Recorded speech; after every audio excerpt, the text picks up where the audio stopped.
السلام علیکم ورحمۃ اللہ وبرکاتہ۔ ہمارے پیارے آقا صلی اللہ علیہ وسلم ایک مرتبہ مسجد کے صحن میں صحابہ اکرام کے ساتھ بیٹھے ہوئے تھے کہ اچانک ایک مالدار کا گزر ہوا۔ تو ہمارے پیارے آقا صلی اللہ علیہ وسلم نے صحابہ اکرام سے پوچھا، اس شخص کے بارے میں تمہاری کیا رائے ہے؟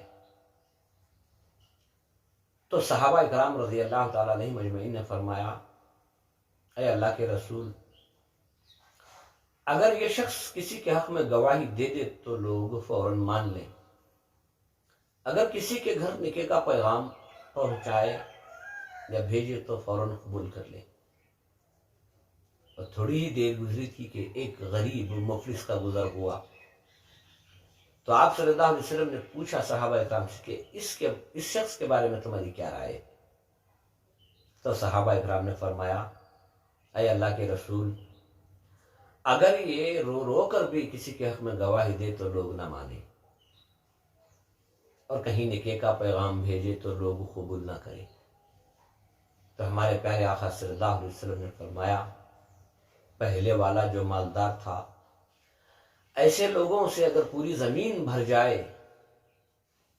اگر پیچھے والا ایک بھی اس دھرتی پر، اس زمین پر باقی ہوگا، اللہ اس کی غربت، اس کے صبر، اس کی تکلیف کی برکت سے یہ نظام کو چلائے گا۔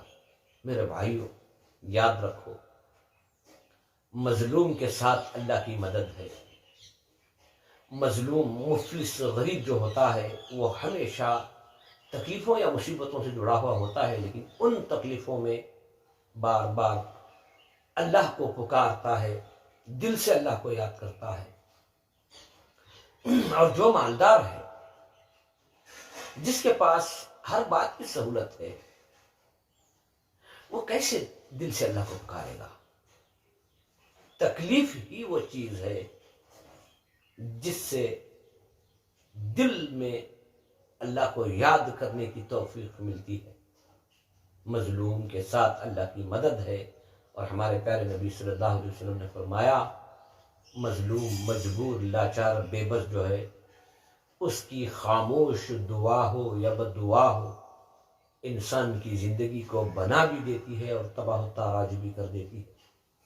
کیونکہ مالدار یا پیسوں سے یا طاقت سے اپنا کام نکال لیتا ہے، لیکن مظلوم جو ہے اس کے کام نہیں نکلتے، اس کی بات کوئی نہیں مانتا، تو اللہ سبحانہ و تعالیٰ اس کی بات کو فوراً سن لیتے ہیں۔